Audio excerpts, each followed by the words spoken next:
In this video, Elon Musk once again swings around his planet-sized nuts fighting for free speech. SpaceX announces a dramatic shift in priorities. Starlink signals get jammed in Ukraine, and SpaceX flexes their big brains and almost immediately writes and then broadcasts an over-the-air update to bypass the signal jamming. Elon Musk confidently challenges the UAW, United Auto Workers Union, plus a sneak peek at my Tesla production estimates for 2022. So let's get into the video. Hey guys, thanks for watching. If you enjoy these videos, there's a bunch of ways you can support the channel, access exclusive content and perks, and get some free stocks and crypto. Check out the links in the pinned comment below. You can get 2 free stocks with WeBull, a free stock with Stake, free Bitcoin with Coinbase, and free Bitcoin with BlockFi, and the BlockFi Bitcoin Rewards credit card. You can also pick up some Tesla, Elon, and investment themed merch in the merch store. If you want to take it to the next level, join thousands of members on Patreon to gain exclusive access to over 100 Q&A videos, loads of exclusive content, exclusive access to my up-to-date 10-year Tesla stock price targets, and even access my Tesla valuation model at the investor support level and above. So check out the links in the pinned comment below, and thanks for your support. So let's talk about free speech. Like Elon Musk, I would describe myself as a free speech absolutist. Over on Twitter here, quote, "Starlink has been told by some governments, not Ukraine, to block Russian news sources. We will not do so unless at gunpoint." Sorry to be a free speech absolutist, and Elon and I are on the exact same page here. I personally believe that people the world over should be free to express their opinions, their thoughts, their ideas, and their beliefs. I personally don't believe there should be any restrictions on free speech, period. That's why I'm allowing the rain to speak freely at this point in time instead of recording the video later when there's less rain in the background.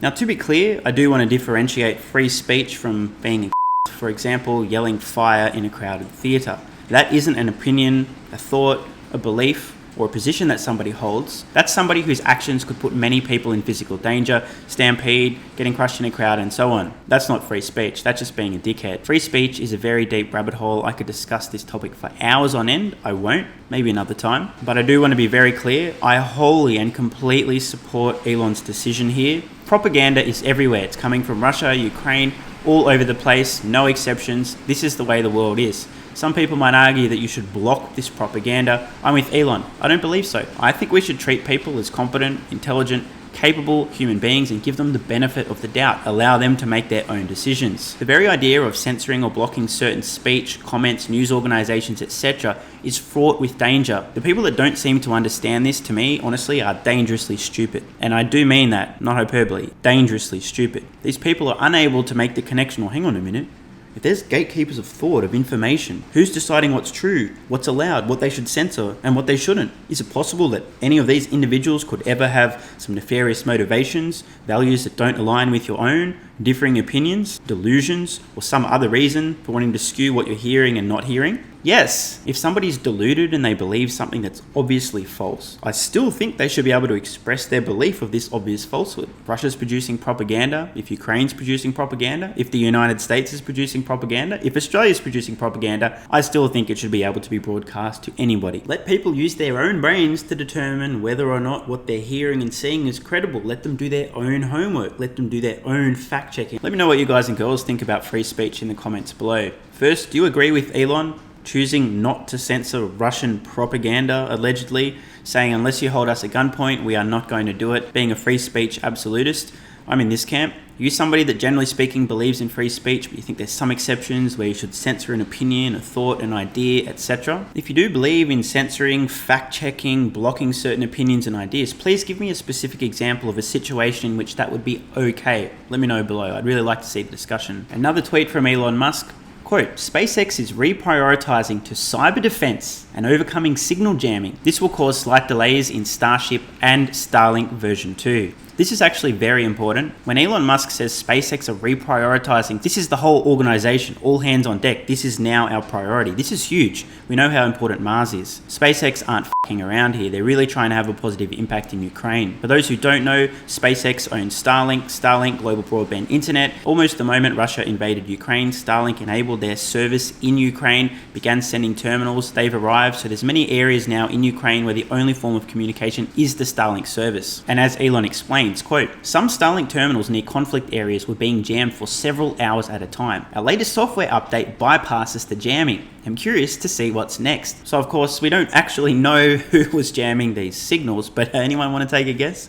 Let me know in the comments below. The point is, SpaceX almost immediately responding with an over-the-air software update to bypass the signal jamming. This is amazing. I mean, talk about some big brains and some rapid execution. One final tweet from Elon on this topic. In a way, this is free QA, as in quality assurance. What better way to battle harden your Starlink broadband internet service than having a person, a company, an entity, a government. I'm not going to speculate on exactly who, what, or why the Starlink signal is and was being jammed.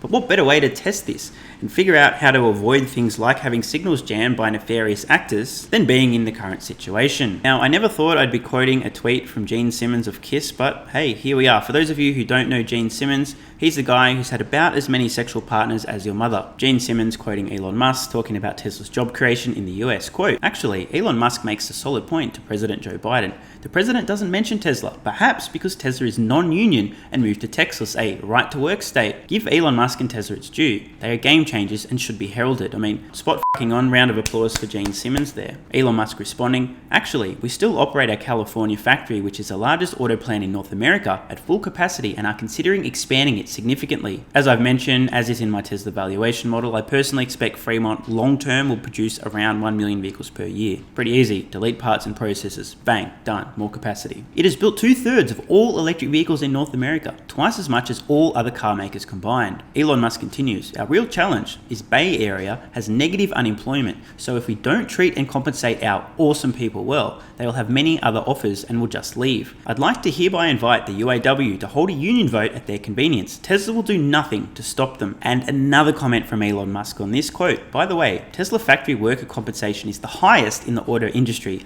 Elon links to a clip featuring Mary B.S. Barra, who got grilled by Andrew Sorkin, I think on CNBS, saying, hang on a minute, I heard Tesla employees are actually compensated better than anyone else in the auto industry. Of course, B.S. Barra dodges the question. There's a false narrative propagated by automotive unions, particularly the UAW in the United States. Many people have this misconception that unionized workers get more rights, better benefits, better pay, blah fucking blah blah blah. This is literal horse shit. In fact, if you're curious, jump on Google and maybe search for these two words, UAW and corruption. See what you come up with. Seems to me like this organization doesn't generally or consistently have the best interests of its members at heart. Tesla workers are far better off than if they were to unionize, and they all know it. This is why Elon Musk is challenging the UAW to have a union vote of Tesla employees. Basically, do you want to unionize? They're all going to say no, they're not idiots after all. They got a job at Tesla, they can't be that dumb. Next, a very interesting tweet thread from Sawyer Merritt over on Twitter. Just going to focus on the big bombshell here. This is a couple of days old, but I thought I'd discuss this in a little bit more detail because it's actually profoundly important. This is the tweet in question, quote,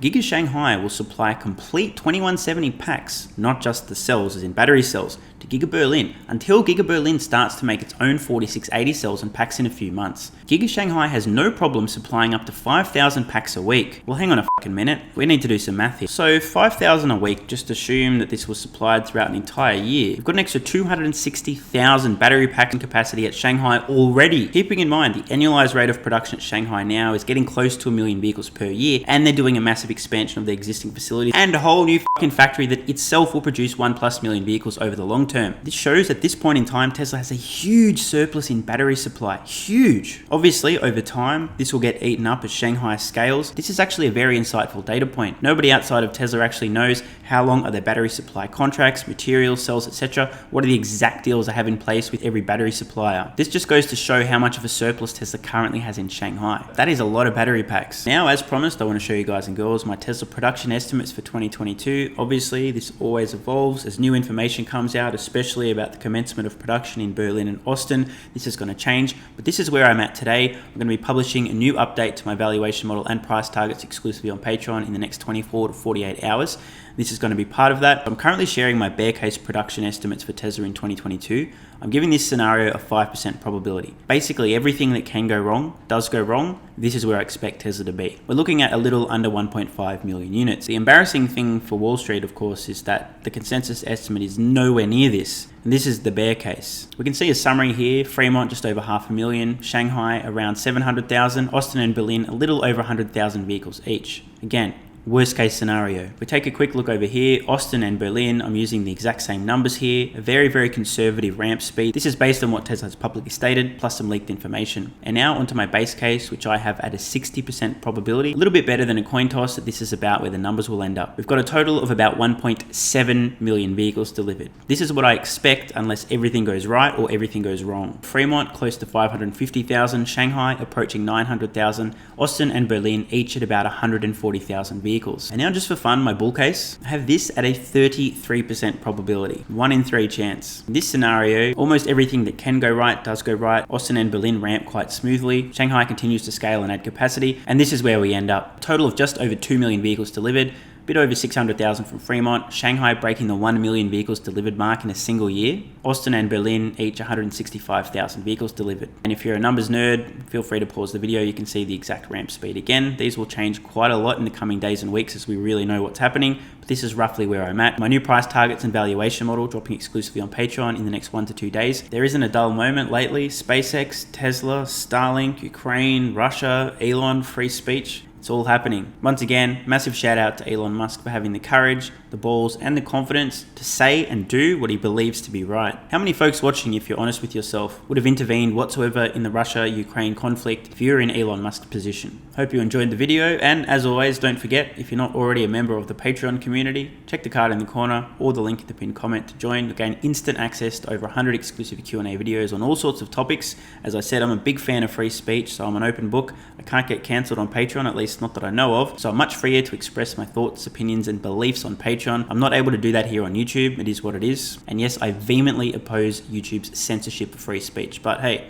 my hands are tied. I'll see you guys and girls over on Patreon. I'm Stephen Mark Ryan. This is Solving the Money Problem, and I love you all. Hey guys, thanks for watching. If you enjoy these videos, there's a bunch of ways you can support the channel, access exclusive content and perks, and get some free stocks and crypto. Check out the links in the pinned comment below. You can get 2 free stocks with WeBull, a free stock with Stake, free Bitcoin with Coinbase, and free Bitcoin with BlockFi, and the BlockFi Bitcoin Rewards credit card. You can also pick up some Tesla, Elon, and investment themed merch in the merch store. If you want to take it to the next level, join thousands of members on Patreon to gain exclusive access to over 100 Q&A videos, loads of exclusive content, exclusive access to my up-to-date 10-year Tesla stock price targets, and even access my Tesla valuation model at the investor support level and above. So check out the links in the pinned comment below, and thanks for your support. And if you're still watching, you're awesome. I read every single comment on this channel, and I really appreciate your feedback. So if you've got any thoughts on today's video, questions, comments, or suggestions for a new video, let me know in the comments below. Check the cards on screen now to browse the merch store, join Patreon, or watch the next video.